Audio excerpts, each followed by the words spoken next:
Más musicales, ¿no? Entonces empecé a ver, digo, qué mejor. Muy temprana y espontánea porque nadie en tu familia tocaba ningún instrumento. Efectivamente. Y claro, me miraba diciendo, vamos a ver.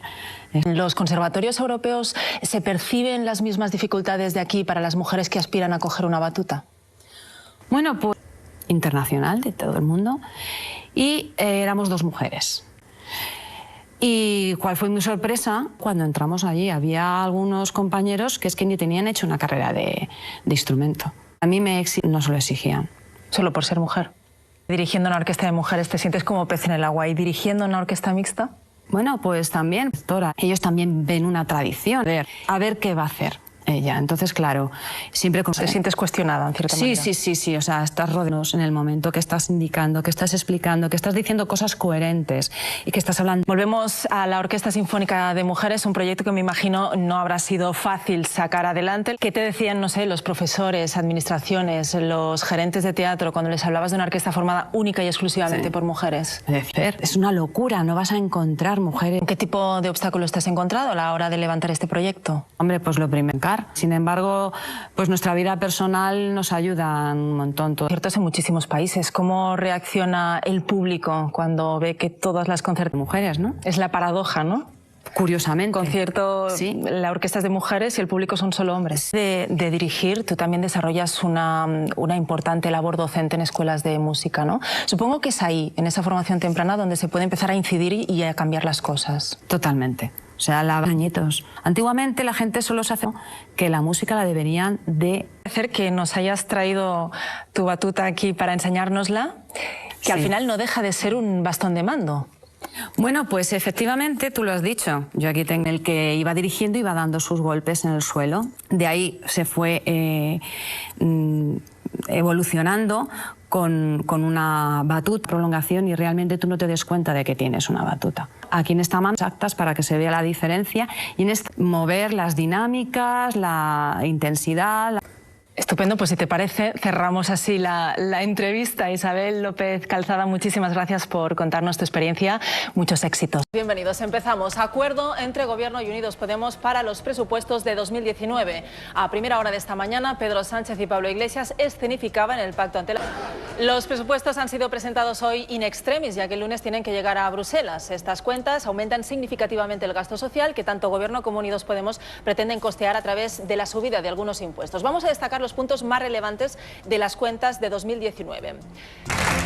Hoy, tanto PSOE como Unidos Podemos han querido destacar el carácter social de los presupuestos acordados, que aumentarían considerablemente el gasto para, según ambas formaciones, revertir las políticas de austeridad del anterior gobierno. Esta mañana, Pablo Iglesias ha querido remarcar la influencia de su partido en las cuentas. Mientras Gobierno y Unidos Podemos destacan el carácter social de estos presupuestos, tanto PP como Ciudadanos las califican de inviables. El presidente del PP, Pablo Casado, aseguraba que son unas cuentas suicidas. Por su parte, la portavoz de los populares en el Congreso, Dolors Montserrat, aseguraba que con estos presupuestos España volverá a sufrir una crisis económica. Pero sin duda el más contundente era el portavoz del Partido Popular en el Senado, Ignacio Cosidó, que en Twitter aseguraba: cabe recordar que a lo que han llegado Gobierno y Podemos es solo a un principio de acuerdo. A estos presupuestos les queda todavía un larguísimo camino hasta hacerse efectivos. Un camino con 3 principales obstáculos. El primero es que es probable que estos presupuestos aumenten el techo de gasto, algo que hasta el momento no ha sido aprobado. Recordemos que aunque la Unión Europea había dado el visto bueno a aumentar el déficit en 6.000 millones de euros y que el Gobierno intentó incluir la medida en la aprobación de otra ley, PP y Ciudadanos lo bloquearon en la mesa del Congreso. El segundo, las cuentas deben tener el visto bueno de Europa. Veremos si Bruselas acepta o no estas cuentas que incrementan el gasto. Y el tercer obstáculo, y quizás el más urgente a corto plazo, es que el Gobierno necesita sí o sí el apoyo en el Congreso de los partidos nacionalistas, PNV, Esquerra Republicana y PDeCAT. La pregunta: ¿apoyarán los partidos nacionalistas las cuentas del Gobierno? Todas las miradas se dirigen sobre todo a Esquerra Republicana y al PDeCAT. Y hay gestos que sí lo demuestran. Gabriel Rufián, de Esquerra Republicana, escribía en Twitter: lo más escéptico se mostraba el portavoz de la formación, Sergi Sabrià, que imponía condiciones de cara a la negociación. En la misma línea se expresaba Ferran Bel, diputado del PDeCAT en el Congreso.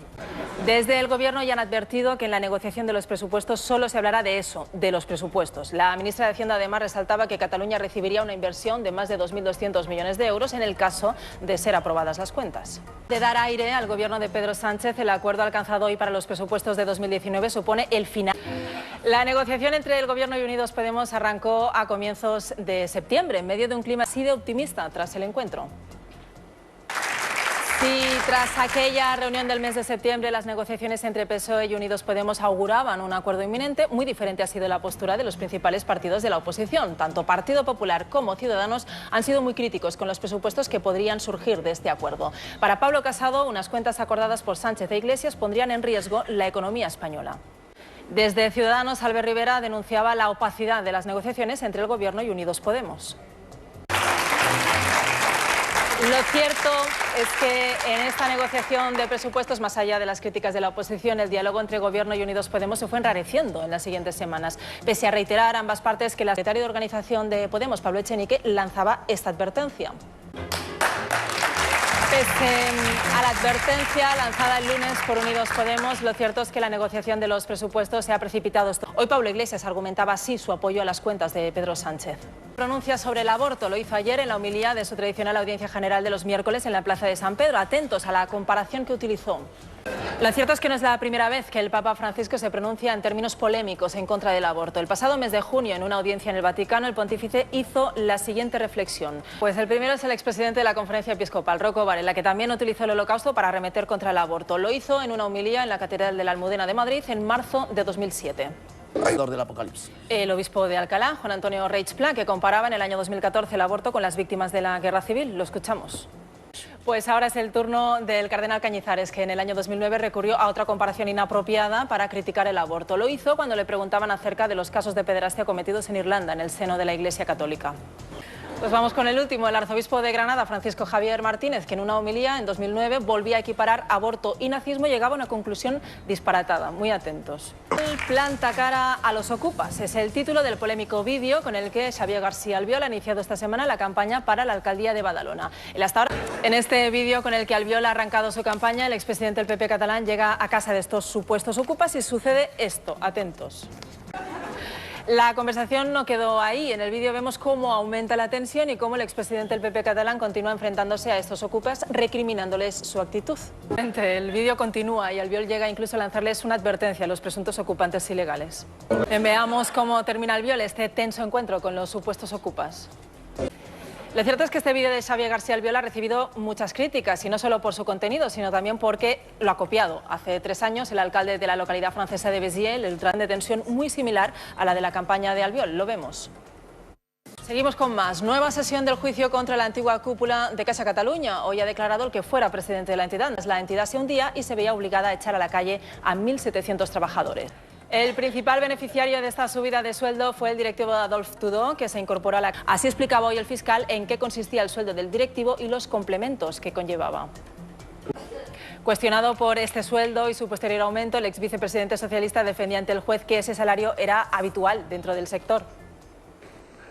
Pues Narcís Serra ha defendido en todo momento la transparencia con la que operaba la entidad que presidía y ha asegurado que estas subidas salariales eran conocidas tanto por el FROP como por el Banco de España. El argumento utilizado por Narcís Serra... Bien, nos centramos ahora en la situación judicial de otro ex vicepresidente del Gobierno de España, Rodrigo Rato, que está a puntito, a un paso de entrar en prisión por su condena de 4 años y medio en el caso de las tarjetas Black. El que fuera presidente de Bankia acudió ayer a la Audiencia Nacional, una vez más de discriminación por género, esta vez en la música. Terminado el verano y la época de festivales en nuestro país, es el momento de hacer balance. Un estudio solo por poner un ejemplo, en festivales con tanto... Esta discriminación también se percibe en la música clásica. Las mujeres son mayoría estudiando en los conservatorios, pero pocas acaban consiguiendo puestos de reconocimiento. De todos los directores de orquesta del mundo, solo el 10% son mujeres. Más casos, una institución con varios meses para ser admitida.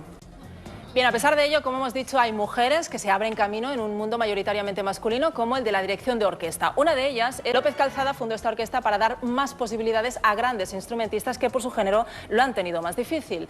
Isabel López Calzada, mujer tenía que ser. Ahora sí, vamos a ver la entrevista con la directora de la Orquesta Sinfónica de Mujeres de Madrid. Isabel López Calzada, mujer tenía que ser.